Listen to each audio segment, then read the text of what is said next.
Standard Time. It's 7 p.m. My name is Micki Meyer. My pronouns are she, her, hers. I am the Assistant Vice President of Student Affairs and Community at Rollins.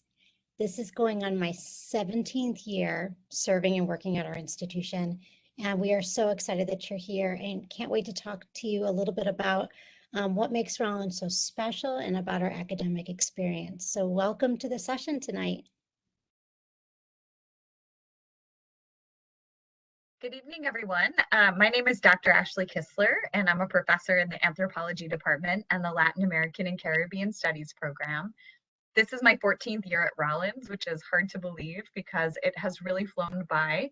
And I'm currently serving as the Associate Dean of Academics, and so later I'll talk to you a little bit about some of our academic programs, including our general education program. So welcome. I'm thrilled to be joining you tonight, and I can't wait to hear some of your questions later on. Thank you, Micki and Ashley. I hope you all can tell from that none of us ever really want to leave. So I hope that kind of shows you what the Rollins experience is like and how the environment really impacted us to want to stay for so many years. But for those of you who just joined, since I see more have trickled in, I'll just quickly say again, my name is Joy Harlynking, one of the admission counselors here, and I'm going to start this evening by kind of doing a brief overview of the liberal arts education at Rollins.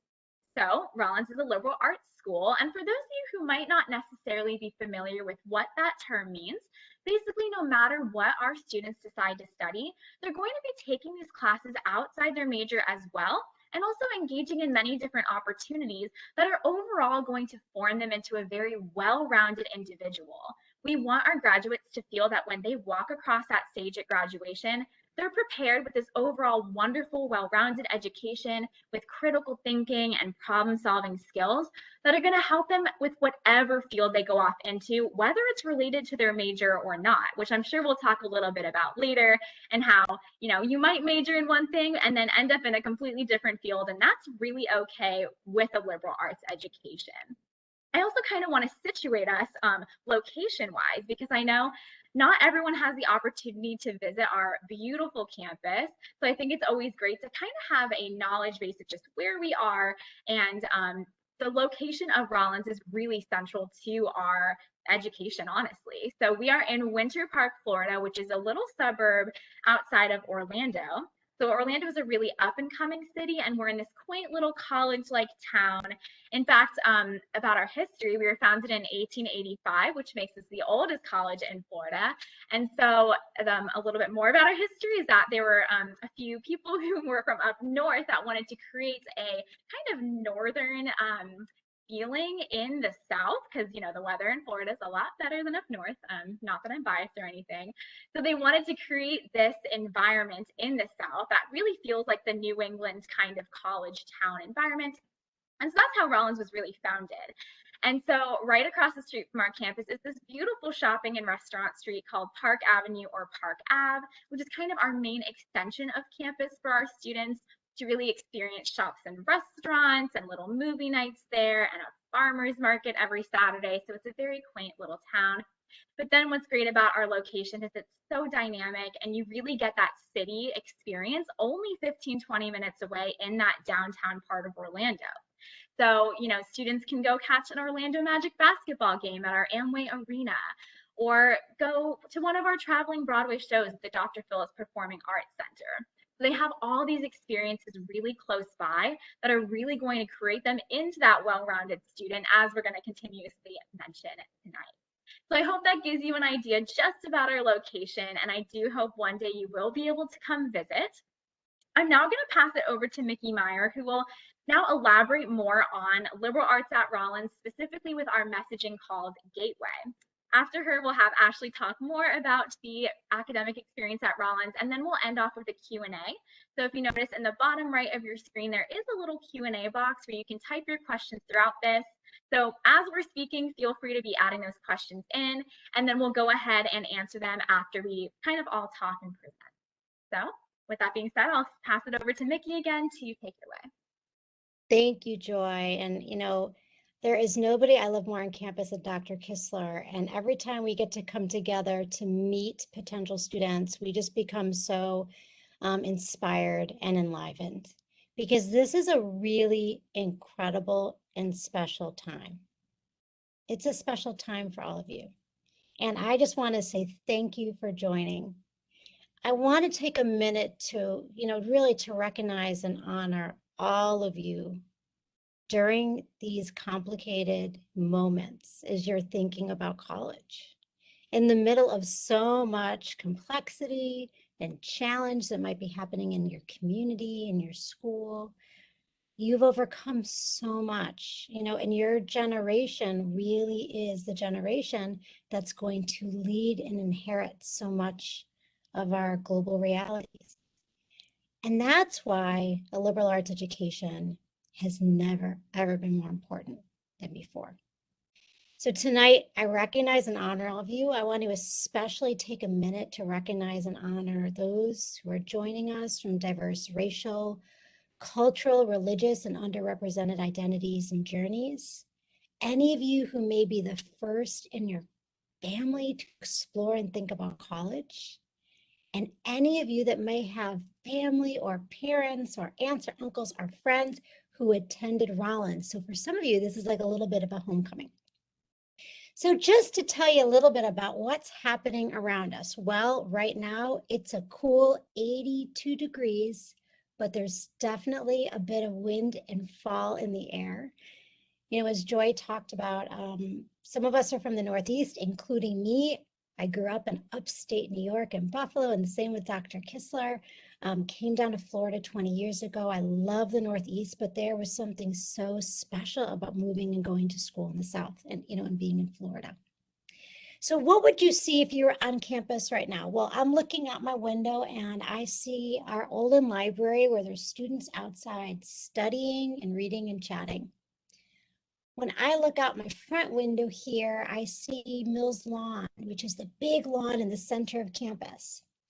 And we have a number of students safely distanced outside in a back-to-school bash for fraternity and sorority life, participating in lawn games. Right outside, I wish I could show you, turn you around, but right outside my window here, and I've got a glass wall, I've got a student who's studying for a physics test.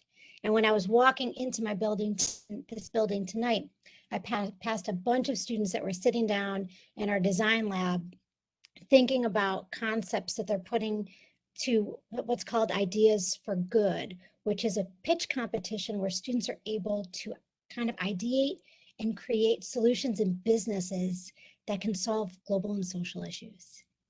That's Rollins in action. Students engaging in multiple ways inside and outside the classroom, thinking about how they want to live a purposeful life and enjoy college. And that's Rollins. So when we talk about this idea of Rollins Gateway, so you've probably seen that in some of the literature, I want you to take a minute and think about the gateways that you've seen throughout your life. Possibly traveling abroad in your own community. What we know is that gateways, they're global. They're symbols of change and of transformation, of hope, of liberation. And when you start to think about what you want in a college experience, that's exactly it. Those opportunities that are going to change and shake up your education in such a way you're not going to be able to live life the same way after. That's going to challenge the way you think. It's going to reaffirm some of your beliefs and values. It's going to have you questioning things. It's going to have you engaging with people who maybe think differently than you. It's going to have you experiencing curriculum and literature that might not be something you've ever thought about or dreamed about before. Moments of change, of transformation, of liberation. That's what Rollins Gateway is. It's how we encourage students to create their own pathway where they're able to take what they're learning in the classroom with opportunities outside the classroom so they're prepared to put their education to work in the world. And so when we say inside the classroom, Dr. Kistler is going to talk a little bit about our academic programs at Rollins. When we talk about outside the classroom, the thing that's so special about Rollins is we have a number of programs that allow you to test what you're learning in the classroom in the world. Whether that's through community service and community engagement, if you're passionate about global change, if you're passionate about homelessness or poverty, you may take a course with Dr. Kistler in anthropology and then start thinking about what that looks like from an anthropological perspective within our local and global community. It might be studying abroad. So over 70% of our students study abroad on a short-term or a long-term semester-long field study. It may be starting your own idea or venture or business and thinking, well, you know what, I'm really passionate about the elimination of plastics, and I want to start creating some solutions around that. We have students who, in our majors, who start to really think about and ideate and create solutions and social innovation projects where they can start to put their ideas to work and to bring and test things in our design lab. It's our career and life planning office and thinking about internships. So many of our students engage in internships, and as Joy said, the neat thing about being in a global community like Orlando is we've got incredible companies right down the road, many of which you know have heard of: Disney, Universal, our sports communities, our sports commissions, where you can put to work these ideas and what you're learning in the classroom. So again, Gateway is this. It's thinking about how you're linking what you're learning in the classroom with opportunities to explore and identify your passions and interests outside the classroom so that you're putting your education to work in the world. So by the time you're graduating, you're really going out and thinking about not just what your major is, but what your mission is. Not just what you're going to do in that first year you get out of college, but many, many years after. I want to share one more thing with you before I pass it over to Dr. Kistler. And, you know, as she shared, the neat thing is the two of us, we've been here for a really long time. We've been asked every question about Rollins. And the number one question I get from parents, so I don't know if there's any parents or families on the call, they ask, you know, what is that special sauce? What is that thing in college that allows students to be successful academically, to persist, and to experience happiness and success after college? And you know what's neat? We do know what those things are. In fact, about 7 years ago, you've heard of Gallup. Gallup is a major research organization partnered with Purdue University and did the largest study of college graduates in the world. And they wanted to know what makes them successful and what makes them happy. What were those experiences that they had in college that led to success and happiness? They drilled this down to 6 experiences. So I want to read those to you. Supportive, experiential, inside and outside the classroom, the undergraduate experience. Number 1, I had at least one professor at college who made me excited about learning. Number 2, my professors at college cared about me as a person. Number 3, I had a mentor who encouraged me to pursue my goals and dreams. Number 4, I worked on a project that took a semester or more to complete. Number 5, I had an internship or job or sports team that allowed me to apply what I was learning in the classroom academically, but also around teamwork. And number 6, I was extremely active in extracurricular activities and organizations while I attended college. You may be surprised to know that only 3% of graduates in this study had all 6. Only 3%. But we know this is the special sauce. What I'm excited about at Rollins is we work really hard and embed opportunities and experiences so that all students can have access to all 6 of those things. And that's what we mean when we talk about Rollins Gateway. Allowing students to create a personalized pathway of what they're learning in the classroom, paired with outside the classroom opportunities so they can engage and put their education to work in the world. So I want to pass over to Dr. Kistler to talk a little bit about what makes our academic program special, what an average class size is, what you can expect from caring professors, if they know your name, do they know you're in class, and what a classroom setting looks like. So Dr. Kistler, going to pass it over to you. Thanks, Micki. So I saw there were a couple of questions in the chat that I will try to answer during my presentation, but if for some reason I don't answer your question, please remind me and I will be happy to do so. So I'm going to start by telling you about my favorite class that I teach at Rollins. So I've been here for 14 years. I've taught a lot of classes, but my all-time favorite class I teach at Rollins is the capstone course for our RFLA program, or the Rollins Foundation and Liberal Arts program, which is our general education curriculum. This class is called Ethnography of Rollins, and in it, students learn about issues in higher education. They learn about the history of Rollins. They go on the Winter Park boat tour, which if you have the opportunity to visit campus, I highly recommend you go on the Winter Park boat tour and check out Winter Park from the lakes, and look at Rollins campus from the lakes, because it's a beautiful scene to do that.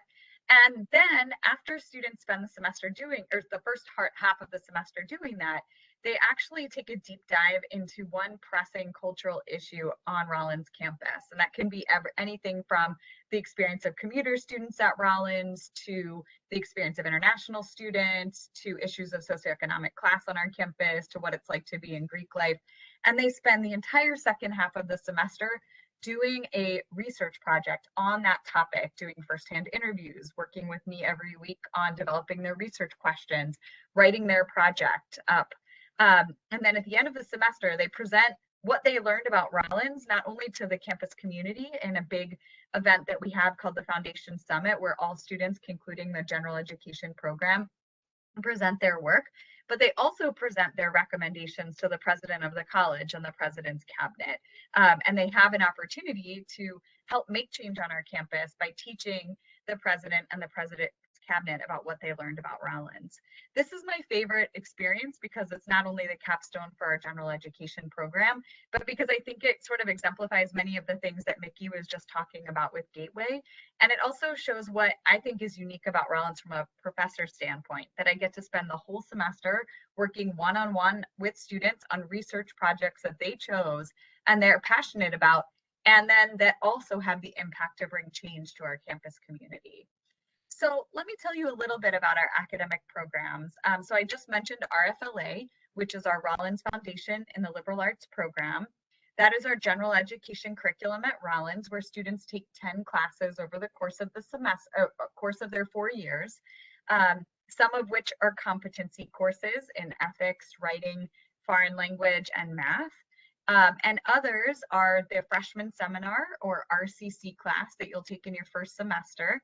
And then the rest are a series of thematically linked seminars in different disciplines, starting with a 100 level seminar that will introduce you to the liberal arts, and moving through classes in the sciences, humanities, expressive arts, and social sciences, and then culminating in that capstone that I just mentioned. That is my favorite course I've taught at Rollins.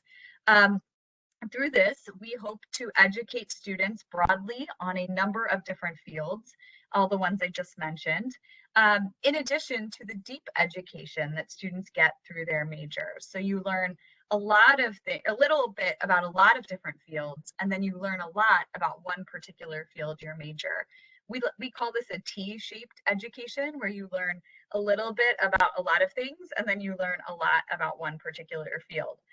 At Rollins, we actually call it an anchor-shaped education, because if you didn't know, we are situated on a lake and our mascot is a tar. And many of you might be saying, what is a tar? I've never heard of that before. A tar is a British sailor, and it actually also ties in with the history of Rollins and the history of Winter Park. So if you come here and you take my Ethnography of Rollins class, or go on the Winter Park boat tour, you'll learn all about that. So that is our core curriculum of the college, our Rollins Foundation in Liberal Arts, which includes thematically linked seminars in all of the different disciplines I mentioned, as well as our competency courses. In addition to that, every student at Rollins must have a major. And we have majors in lots of different things, from anthropology, which I'll mention because it's my field, to international relations, international business, communication, education, lots of different global languages, English, social innovation, social entrepreneurship. If you can think of it, we have a major in it. And if we don't, you actually have the opportunity to design your own major at Rollins. That's something that I really value because when I was an undergraduate, I actually designed my own major because my school didn't have an anthropology major, and that was something I was passionate about. And so I was able to design my own major, and students at Rollins have that opportunity as well. So students need 140 credits to graduate.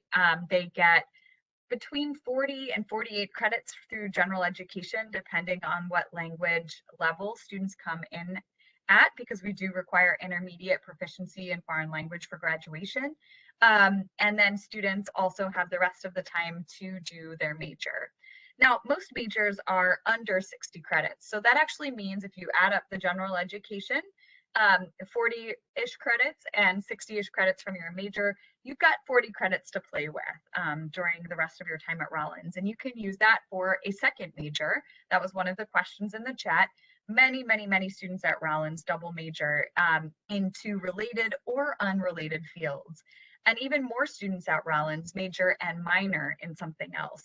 We've even had students that double major and double minor. Whatever the combination is that works for you, you can sit down with your advisor. You'll have a faculty advisor that can advise you about what makes sense for you academically at Rollins and figure that path out.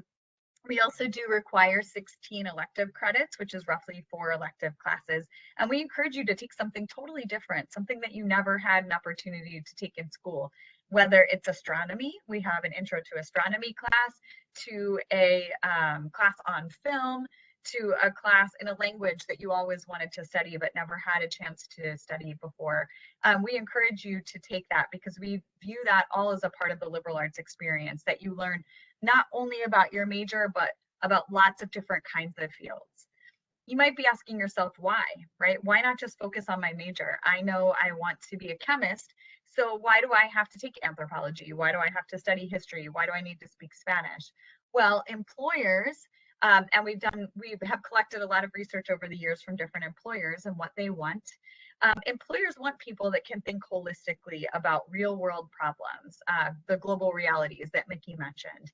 They don't want employees that can only look at it from one lens or one perspective. So if you just majored in business, for example, and didn't have any of our general education curriculum, you might not be able to think about a real world problem the way that an artist might, or a social scientist might, or a scientist might. And being able to think about those problems holistically from lots of different perspectives gives you the edge on the job market, but also helps you to come up with creative solutions to problems facing our world.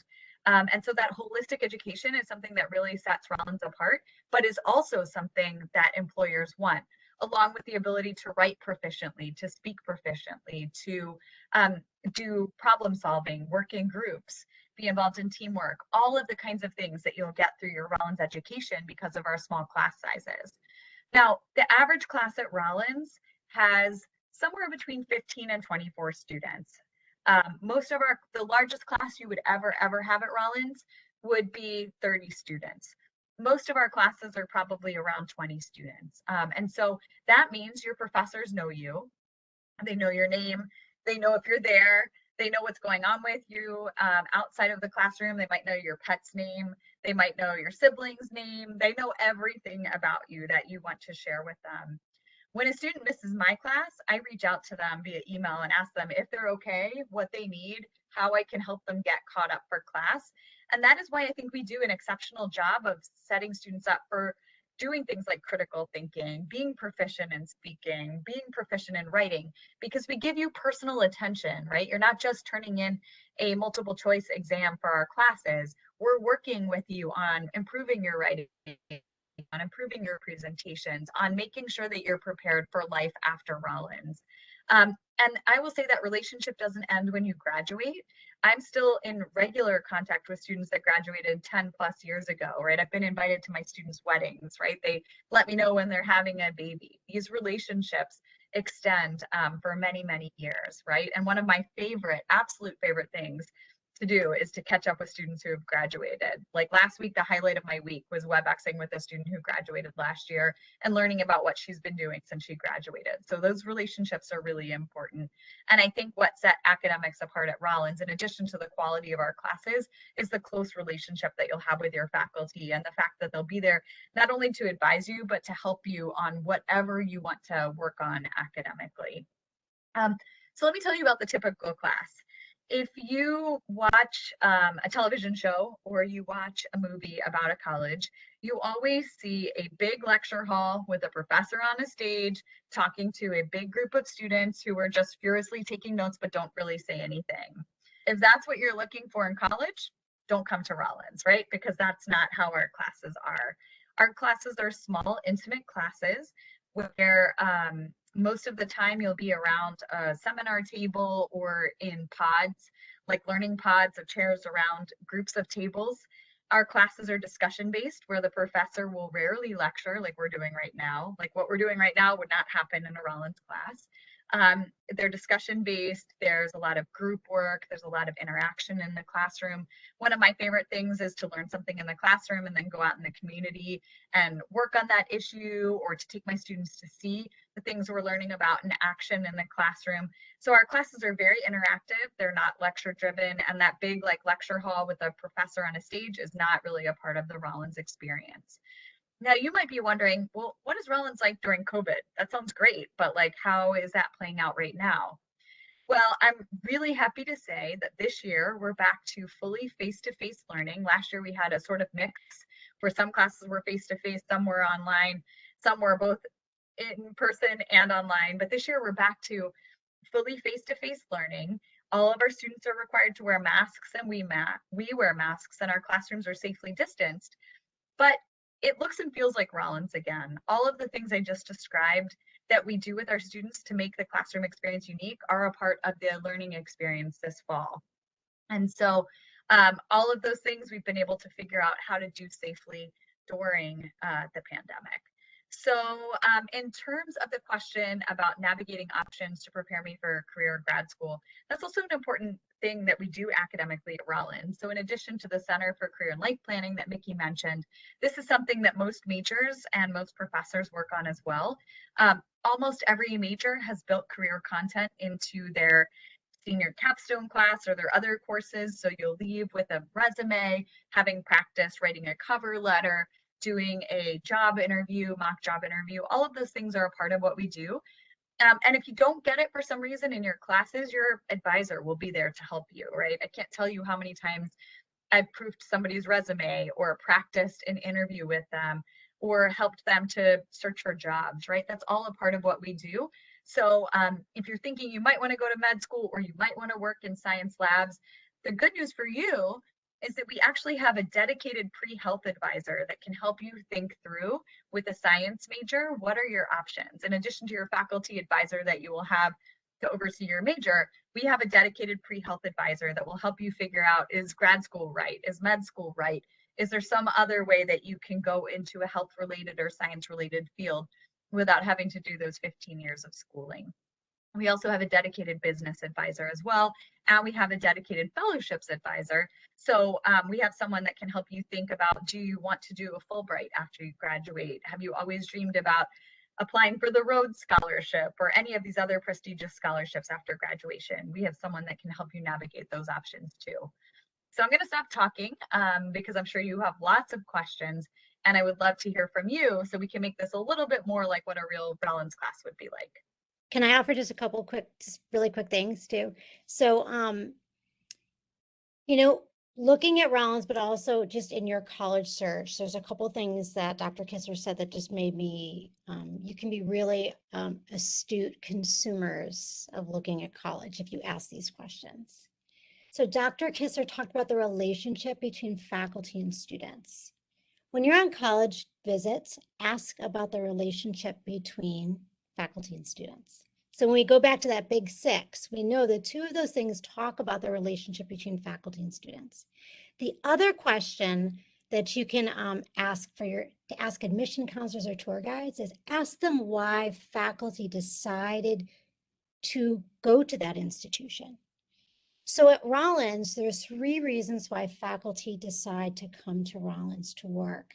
Number 1, because they love teaching and they love students.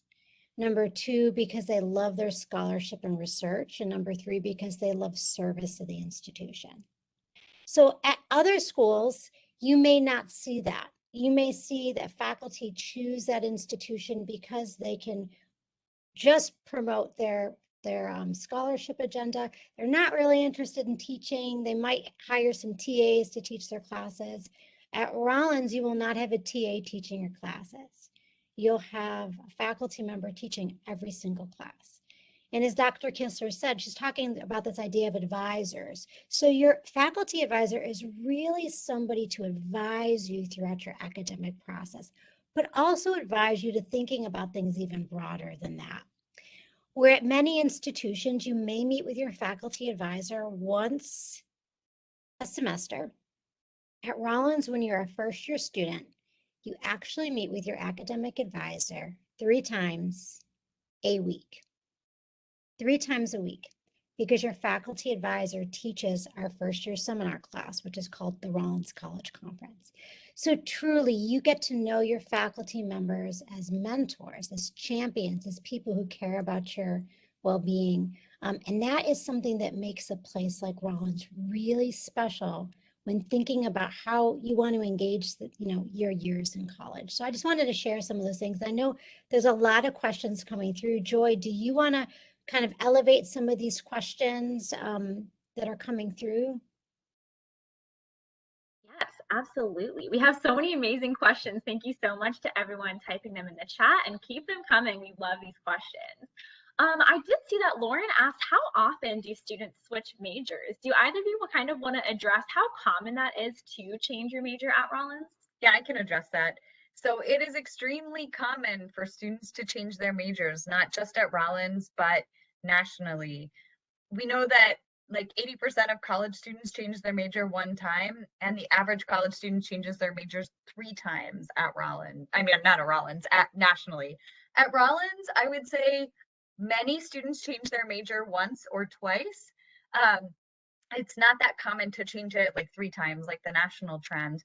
But the great thing about a liberal arts education is that you don't need to know what you want to study when you come to Rollins. You'll have a lot of opportunity in your first year to explore lots of different fields and figure out what you're passionate about, and then move on to that major once you have decided what you want to study. Currently at Rollins, you can't actually declare your major until your sophomore year, and that's okay because all students are in that same boat. It's not actually disadvantaging you in any way. And we've done that intentionally so that you have to take 2 classes in the major that you think you want to major in, and 2 classes in a field outside of your major, so that you can be absolutely sure when you declare that what you're picking is something that you're really passionate about and like in it to continue to study.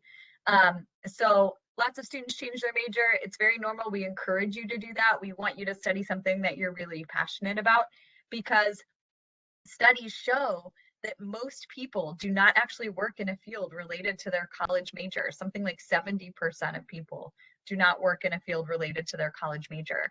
And so while at Rollins or while at any college, you should study something that you're really passionate about, and will help you figure out how that connects with your career goals after graduation. It doesn't have to be a linear path. Thank you for that, Ashley. All right, I see some other great questions coming through. Can one of you discuss possibly some of our tutoring opportunities that we have on campus? I know we've mentioned sort of the mentorship we have, but specifically with tutoring, do we have opportunities for that? Yep, so we have a tutoring and writing center that is a wonderful resource for you. It's free to you, right? Students get paid for working in the tutoring and writing center, but we have tutors for just about all classes, and we have tutors that specialize in writing. So we always tell students like, hey, when you're writing a paper, take a draft of it to the writing center, get feedback from them. If you are studying for a test, even if you're not struggling in the class, sign up for a tutoring appointment, because the tutors are there to help and to help you make sure that you're like totally ready for those exams.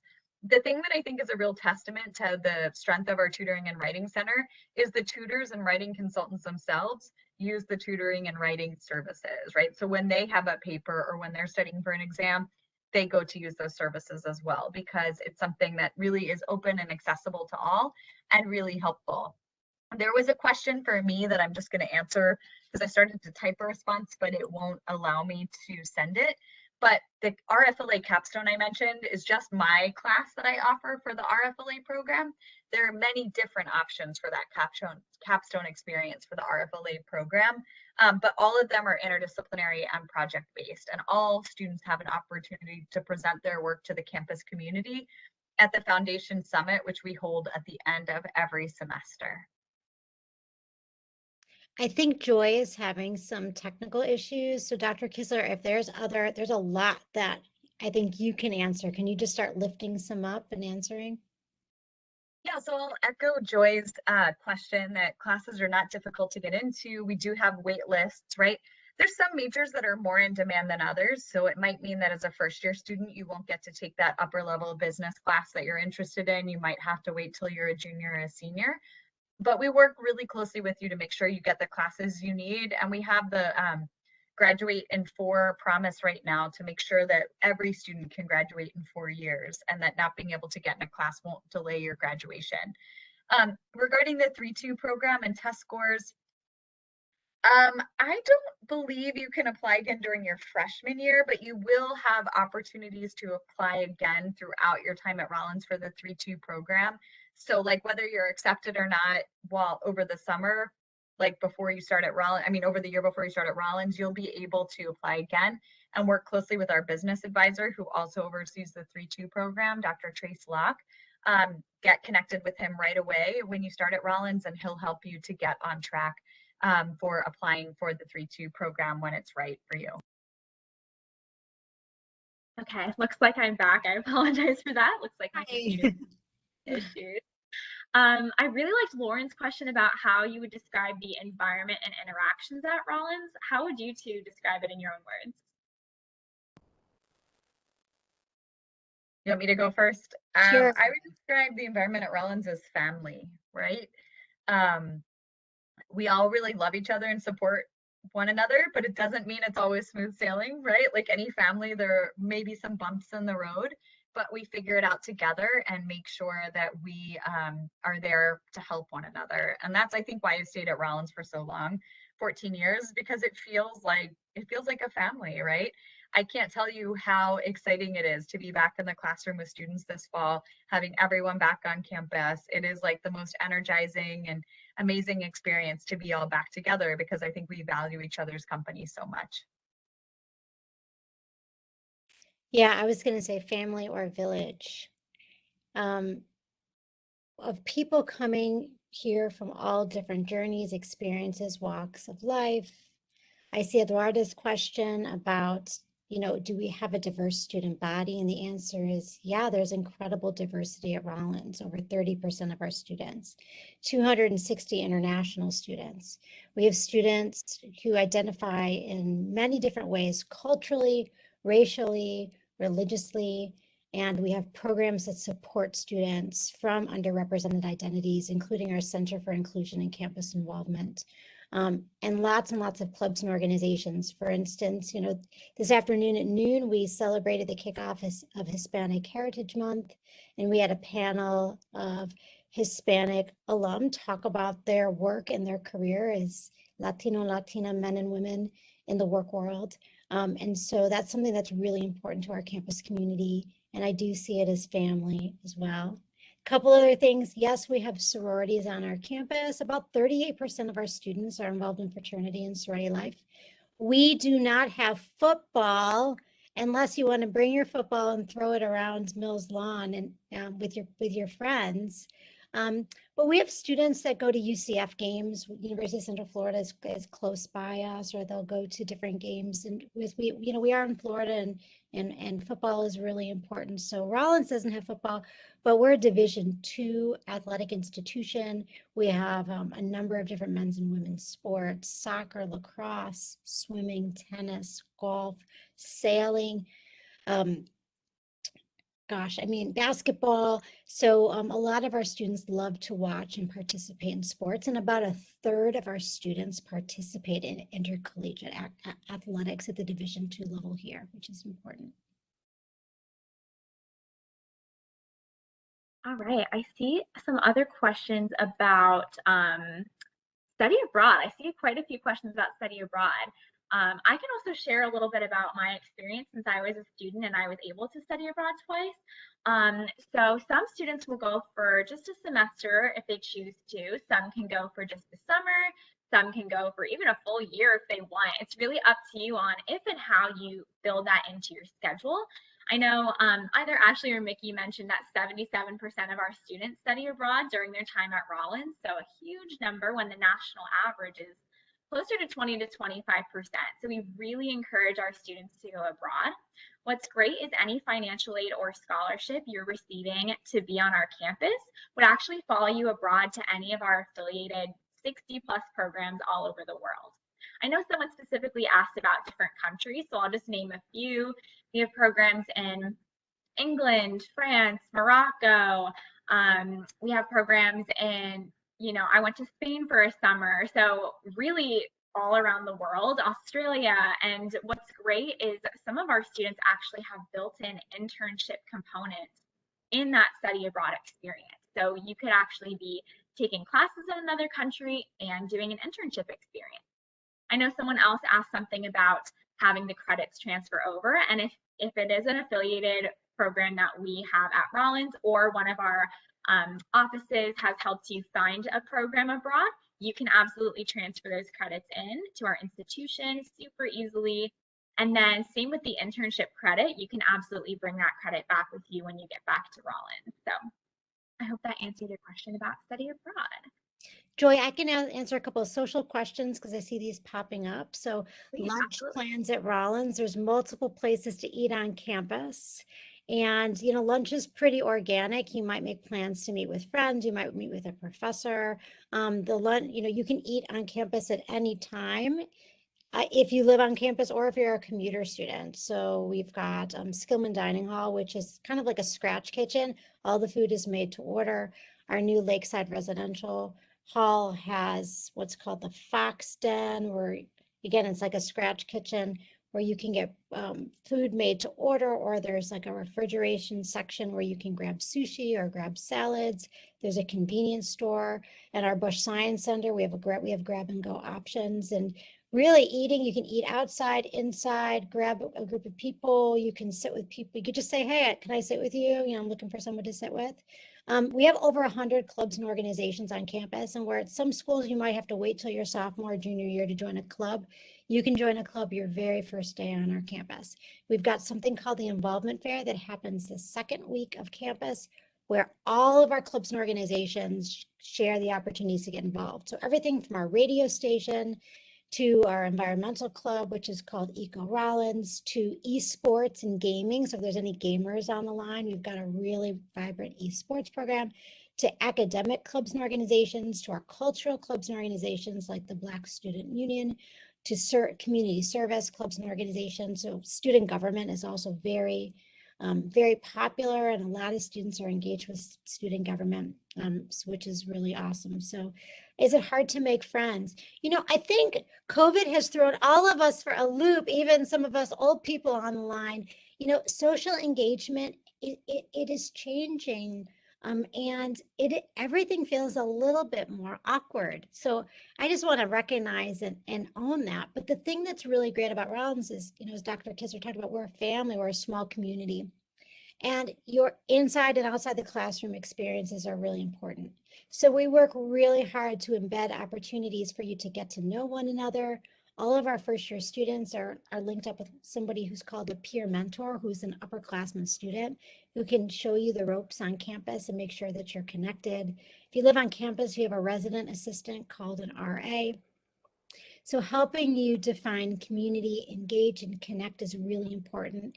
And it's something that our faculty and staff are thinking about every day as we're helping get students to get to know one another. Can I answer the question about hands-on experiences, some examples of hands-on experiences?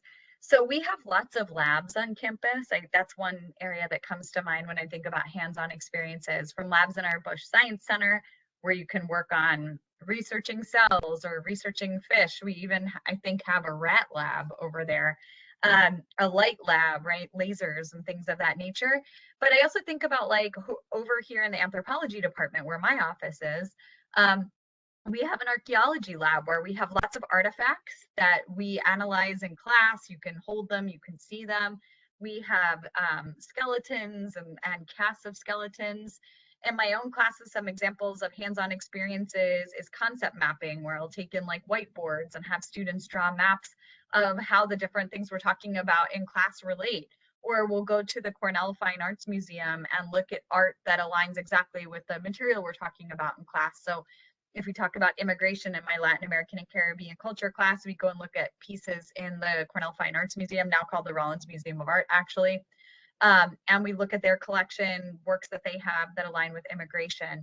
We put on theatrical productions, right? We have studio arts where you can make sculptures or get involved in the photography lab, developing your own photographs. Every kind of hands-on experience that you can imagine, we have integrated into our courses and are an important part of what we do here and our identity as a place where we don't just like teach you about things in theory, but we like show you how to do them and how to apply what you're learning to a real world context.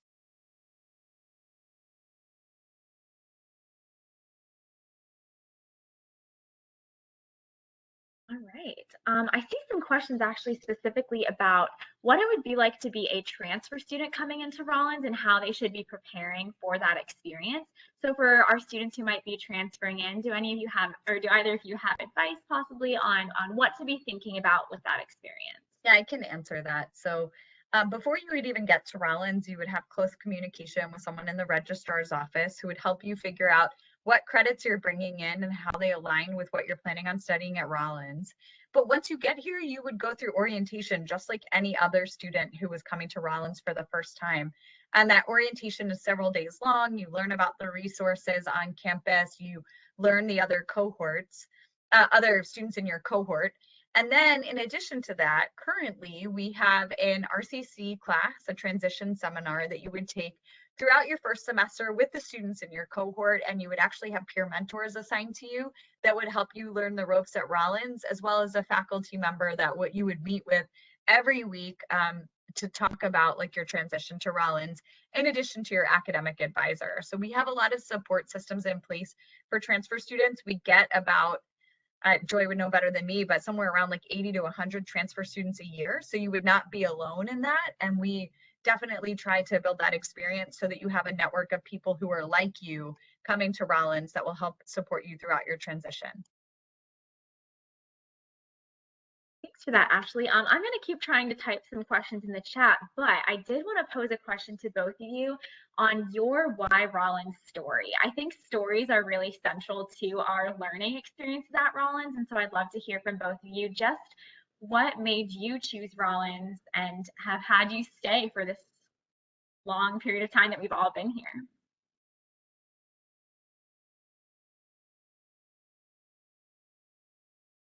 Sorry, I'm answering questions in the chat as we're talking. That's okay. I am too. I understand. What do you think, Dr. Kistler? You want me to go, or? I can go. Well, I was trying to type. It won't let me answer questions in the chat, but it won't even let me type that. So I'm sorry if you have questions for me. For some reason, it's not allowing me to answer questions in the chat. My why Rollins story. So I went to a liberal arts college as an undergraduate, and then I went to a large state school for graduate school.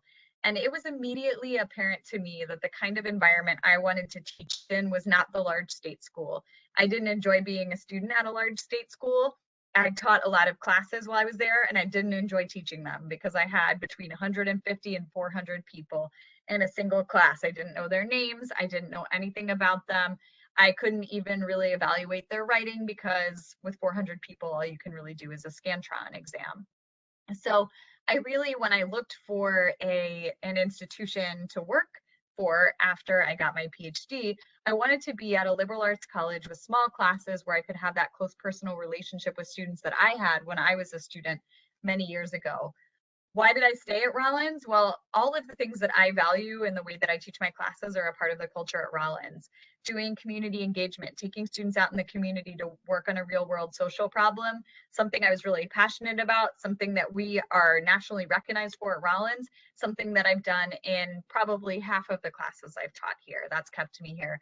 Our commitment to diversity, our commitment to internationalization and learning about other cultures, something very important to me as an anthropologist, the ability to take students to the field in Mexico and Guatemala, which I've done several times throughout my time here, the ability to collaborate on research with students, and the ability to have really intense and interesting discussions in the classroom where I feel like I learn as much from students as they learn from me in the classroom. All of those are the things that have kept me. Not to mention that when I visited Rollins in February for my campus visit, and I was coming from a liberal arts college where I was teaching for 1 year in upstate New York, where it was below zero. And I came here and it was like 85 and sunny and beautiful. That sealed the deal for me, that Rollins was like the place I wanted to be. And I haven't looked back.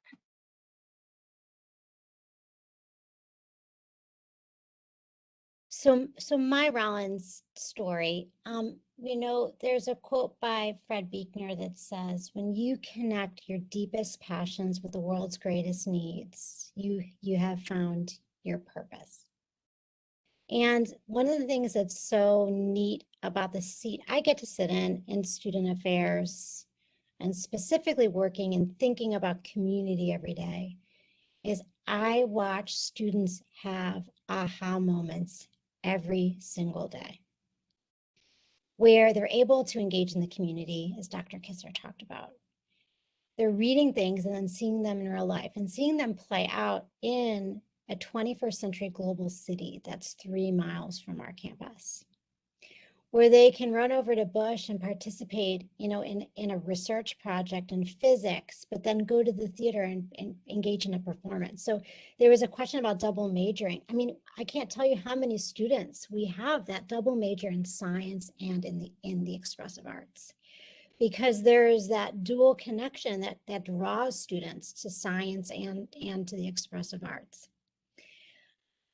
The idea that I talk about passionately about gateways, like if you come on our campus and you see the architecture, it's just so perfectly planned, the Spanish Mediterranean architecture that's set in a way where every time you walk in a door or walk through a hallway, there's arches and there's gateways. It's really amazing. Like when we start to talk about gateway, and then you come on campus and you see like the way that things are laid out so beautifully. And yes, this is a very beautiful place because it has very beautiful people, who are deeply passionate about making the world better. And I, along, Dr. Kistler and Joy, like, this is our vocation, and we believe so deeply in you all and this generation of students and the amazing things that you're going to do in our world. And there has never been a more important time for students to become college educated, to become change makers. And Rollins is my 5th institution. I've been here for 17 years, and I fall more in love with it every single day because of the opportunities that students have to truly set their life in incredible, magical ways. So I could go on and on with that question, but it's magical and special. It's a really, really amazing, magical, special place. I loved both those stories. Thank you both so much for answering that. I'll just quickly share my Rollins story as well, as we only have 3 minutes left. And for those of you who we didn't get to your question yet, we do apologize. We're trying to answer them as quickly as we can. And we're recording this chat, and also we'll be able to download the chat afterwards. So if we go back and notice that a question was not answered, we'll go ahead and email you with the answer as we connect it with your name in our system and try to find your email, and then we'll try to respond to you there. So I just want to say thank you all for being here. Before I share my story, any last minute questions, go ahead and put it in the chat. Ashley and Micki, you can click on the question to answer it specifically to hit send. Otherwise, it won't let you send it in the chat. So that might be why there's some issues with answering them. So why I chose Rollins is, 6 years ago now, when I was looking at all these different campuses, I knew that I wanted to have an environment that was small and had this mentorship component, but I was mainly looking at schools out of state as I was from Florida. But my mother, all knowing that she is, thought that Rollins would be a good fit for me and really encouraged me to look at the campus. And as soon as I stepped foot on campus, I feel like my jaw dropped and my eyes opened. And a place that was only 40 minutes from my home and 10 minutes from my high school all of a sudden became a new environment to me that I truly had never experienced before. It was this welcoming culture where everyone you walk by on campus somehow smiles at you and waves at you. And anyone you ask a question to is so willing to help you. And the tour guides and the admission office were so welcoming to me and my family and wanting to make sure that all of our questions were answered and walked us across campus when I wanted to specifically look at a certain classroom building of a major I was interested in. Just going above and beyond to really make my family specifically feel welcome. And who were we to them, right? So it was just showing me already the care that our staff, faculty, and students have for each other and even our prospective students, whether they choose to come there or not. And that was what I really wanted in my college experience. And so I thought that Rollins would be able to provide that, and I was not wrong. So I hope that gave you all a really good picture of Rollins itself and specifically Rollins academics. We want to thank you all so much for being here this evening and asking these amazing questions. I love how active the chat has been. It's so wonderful when students really want to hear from us. And we're going to keep up that conversation with you and definitely make sure to try and answer your questions as best we can after this. So thank you all so much. There's only one thing I want to say is I just want to make sure that we are getting all these questions answered. So Joy, are we able to capture the chat and to reach out to people? Because I do see there's some questions, they're coming through so fast on our end, and I know I'm trying to click and answer them, and there is no question that's too challenging or difficult for us to answer. We're just trying to make sure, and they all kind of move. So Joy, is that possible? Can we please do that? I see Tammy Walsh has asked some questions. Some other people have asked some questions. I want to make sure. Deja has asked some questions, Bryn. So can we do that? Is that okay? Absolutely. Yep. Since it's recording, I believe we can download the chat. And we can also try and, we can turn our cameras off, but stay on to try and answer these questions if you would like to. We can try to make sure we get through all of them if we can. But for those who are feel free to go if you don't have the time, because I know we're past time as well, but we can hopefully stay on for a little bit longer and try to answer more of these questions and then download the chat as well. Yeah, let's do that. That's great. Okay, well, thank you all so much. We're going to go ahead and turn our cameras off, but continue to answer these questions in the chat since it is 8 o'clock. So I'm also going to write my email in the chat. So if anybody has any academic questions specifically, you can feel free to email me and I'll be happy to answer them. So here's my email. That's a great idea, Ashley. Thank you. I'm going to go ahead and do the same for any admission related questions. And then if Micki feels comfortable sharing this as well. Yes, I'm trying to put mine in. Oh, right, because you have to select a specific. Okay. It actually goes to the chat. So if you go to the chat function. I wrote it in the chat, not in the Q&A. Gotcha. No, we really appreciate you all. The questions you're asking are so good and they're so important. It shows that you're all doing your homework and you're asking the right questions, and they're really important. So thank you all so much for your insights and your amazing participation tonight, and we'll keep answering questions. Thank you all. Thank you.